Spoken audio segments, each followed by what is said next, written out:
Hello, everybody, and welcome to a new episode of my monthly series, Reclaiming the Past.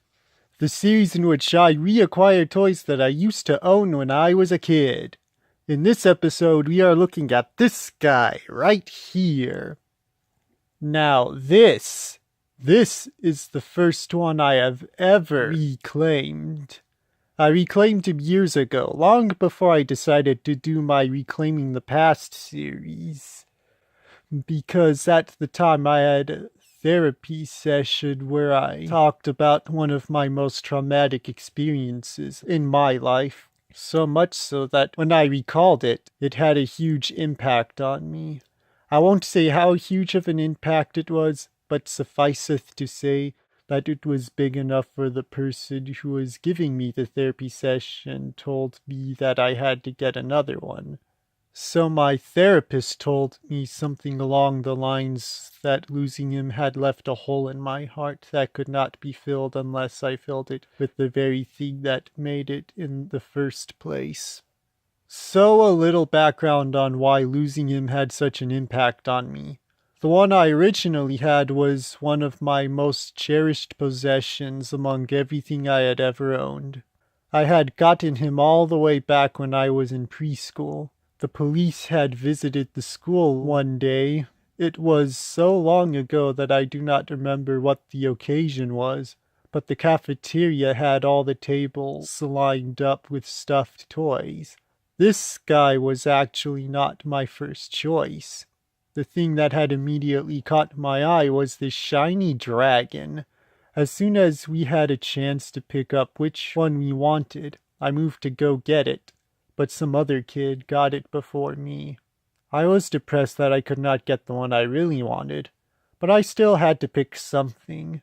Then I saw him. He was pretty plain compared to what I had wanted, but I still chose him. I think I remember the police telling me about how wonderful he was, but somewhere down the line, after I had brought him home, I started playing with him along with the very first stuffed toy I had ever owned.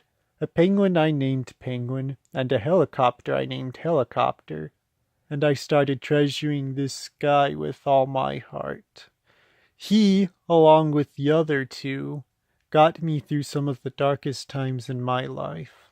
So much so that he ceased to be just a toy, but a treasured member of my family. So when he was taken from me, it was no different than losing a treasured member of the family. And I later realized what losing him had really done to me in the therapy session I mentioned earlier. After that therapy session, I started my long search on the internet for him. As a kid, I thought he was a gorilla, which resulted in me naming him Gorilla. So when I searched for him, I searched for gorillas, which made my search even harder than it would have been if I had a right search. Despite that, though, it did not keep me from finding this guy. I eventually found him. Seeing his picture in the eBay listing just made my heart stop. As soon as I was able to compose myself, I told my mother and she helped me make the purchase to bring him home. I waited a long time for him.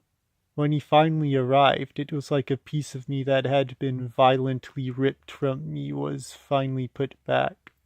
A piece of me that was necessary to make the connections I have made with the people I have since met that have truly become special to me.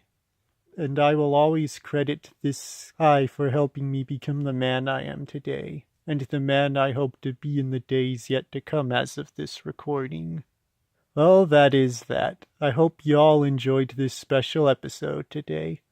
Please tell me about your favorite toys and toys you had as a kid that you would like to reacquire or have reacquired and why they are special to you.